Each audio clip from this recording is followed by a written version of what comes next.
Hello and welcome to Introduction to Museology Week 2. I know the posting of this has been weird, but I'm hoping for this to be in the topic 2 of types of collections. The last time you saw me, I was talking with Julian Harrison of the British Library. So that's gonna be talked about in this lecture too, because we're talking about different types of collections. I hope you all are doing well. I'm actually really excited to be filming right now because the light's really good and I actually found a good space to film, so I'm hoping the aesthetic will be a little better in this video. These things are important. Up until now, I've been using examples of national museums. You might have noticed that the British Library is a national library. So this is the type of things we're going to be talking about today: national identity and how you create a national narrative. I really think an important part of museums is reflection, and that's why I've been posting little discussions so you can think about on your own terms and as people talk about what you think museums are. But I do want to say that there will be these lectures like what we have today in the beginning of the course. I'm hoping to alternate between the discussions and the lectures. A lot of you actually mentioned national museums in your introductions, which is really interesting because it obviously has a lot of impact. And I think national museums are important because they have certain status and expectations. As much as we don't want to admit it, when you go to a national museum, there's certain things that you would expect from a national museum. And these are things like the history of the world, the history of man. When you see those kind of words, you can kind of tell that you're in a national museum.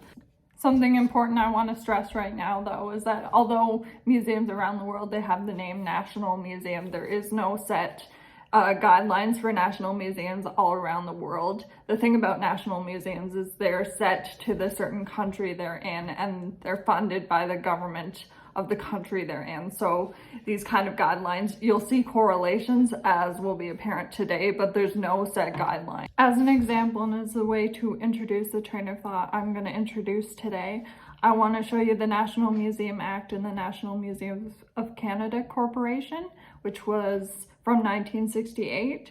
So in this guidelines, they said the purpose was to demonstrate the products of nature and the works of man with special but not exclusive reference to Canada, so as to promote interest therein throughout Canada and to disseminate knowledge thereof. What I think this is trying to say, and what I think a lot of museums highlight, is that the museums in Canada, the national museums, they try to show history related to Canada because obviously you go to that museum, you want to learn about the country you're in, but museums, they want to show international connections. So that's why you see sometimes in national museums history of man, which are not, you wouldn't think it's exclusive to Canada, like history of the rocks, things like that. So it is related to the country you're in, but it's meant to show international connections as well, sort of place you in the country you're in, but also show that you can have far-reaching connections.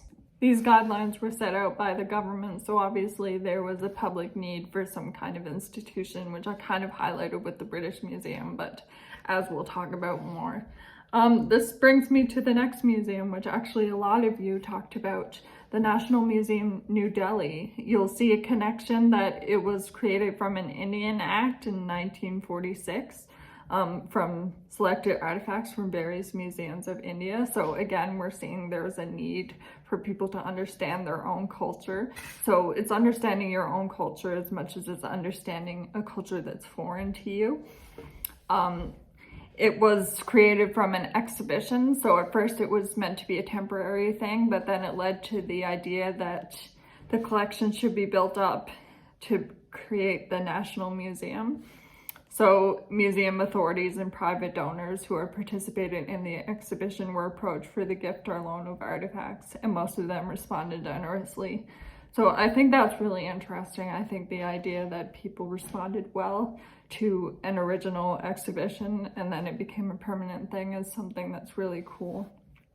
And then it says the museum presently holds approximately 200,000 objects of a diverse nature, both Indian as well as foreign. So again, we're seeing international connections, and its holdings cover a time span of more than 5,000 years of Indian cultural heritage. So again, you're talking about taking the past and connecting it to right now. So the history of man, that kind of thing. I wanted to start by talking about national museums because a lot of museums, although they don't have the title National Museum, they'll tell a national story. So next we're going to talk about war museums. And a lot of war museums are very country specific depending on the side of the war you're on, obviously. So another thing you'll notice about war museums is that they often centralize this national war story to a specific regiment or to a specific army. So just by looking at the website of the Gordon Highlanders Museum, which is a museum that I've actually been to, it says the regiment's story begins during Napoleonic times, continues through the Victorian and Edwardian eras, both world wars, and onwards towards the 20th century. So this is what the museum highlights. Obviously you're getting a lot of coverage through centralizing through this one regiment. So I think that's a really important thing to remember about museums, which is that you're using a wide scope of the themes and topic you're trying to tell. Obviously war is pretty international, but you're centralizing it into something country specific and something personal. And I really like that about museums. You can sort of tell the story through a different lens. And you might go to another museum, like say another museum that was mentioned that I'm going to talk about a little more is this Indian Army Museum, the National War Museum at Gorpati. So again, we're talking about war, but we're talking about a different army. So these stories are different, but they all tell the same. Another thing that jumps out at me about this National War Museum in India is that it highlights guns, models, rockets, tanks, and plane prototypes. So this is also a different type of museum. This is an industrial museum. You can tell by the way a museum presents itself what they want you to focus on, and I think this is really interesting. Like, I've never been to this museum, but I'm already gathering information about what they want you to pay attention to and the story they want to tell. And this is a national story told through the army, told through war machinery. These are really interesting. Moving on to another museum mentioned by you guys is the Partition Museum in Amritsar. I am aware that there are a lot of Indian students in this class, so I won't talk too much about your own history, but I think this museum is really interesting because it aims to be a cultural repository of stories, materials, and documents related to the post-partition riots. So again, we're talking about cultural trauma and people. Something I really find interesting, and that was actually added since I last looked at this museum, is oral histories. A really interesting aspect about this museum is actually the Tree of Hope, where visitors can leave their thoughts and reflections after they've been through the whole exhibit. I think that's really cool, and it's a really great way to promote engagement and also encourage reflection, because something we'll talk about in this course is how museums can be healing for people. And I think this is still very new. Their partition wasn't very long ago, and this is still new in people's minds. People coming to the museum would still remember this, so I think this might be healing for people. And another thing I'll mention is that there are oral histories. You can see on the website, which I'll post, that you can hear oral histories about people who actually experienced this time, the separation between India and Pakistan. And these exhibits, they're online, but they're also in the physical exhibit. That's really cool too. These are all new. I've actually done this course before, and before when I was looking at this museum, which was mentioned before, this online presence wasn't here, so I'm really finding this fascinating. A last type of museum that I'm going to talk about in this discussion about national stories is maritime museums. You can probably all think of an example of maritime museums. I know I have a bunch in Canada, and when I lived in Scotland, there was a bunch there. Maritime museums are really interesting because they often tell a national story of both domestic and international significance. When you think about it, the sea, the ocean, they connect land and water, and people are traveling over time, things like that. You can have a lot of occupational history in maritime museums because obviously sailors, lighthouses, things like that National stories are really connected to the sea as well.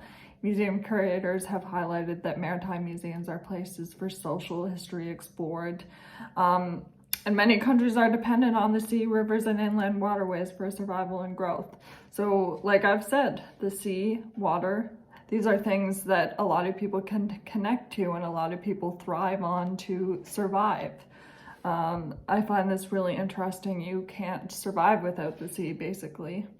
Earlier, when I talked about war museums, I mentioned that they can often be industrial. I think maritime museums can also be industrial as well, because they can pull you into the story by talking about ships and shipping and things like that. I find maritime museums, they centralize on the sea, but they tell a very national story. So I hope this is coming across. I'm aware that this lecture focused heavily on national stories, very big stories, but I'm also aware that museums, they can tell very specific stories as well, and they can centralize on a certain person or a certain house. So in the next lecture series, which is going to be an interview, as I said, we're going to be moving towards looking at historic houses and how they connect to the idea of a museum, because historic houses, they weren't built to be observed. They started out being domestic, but over time and as they were preserved, they became significant. So I hope you all enjoyed this lecture, and please let me know if you like this teaching style, if you like the lecture style, if you like the interviews.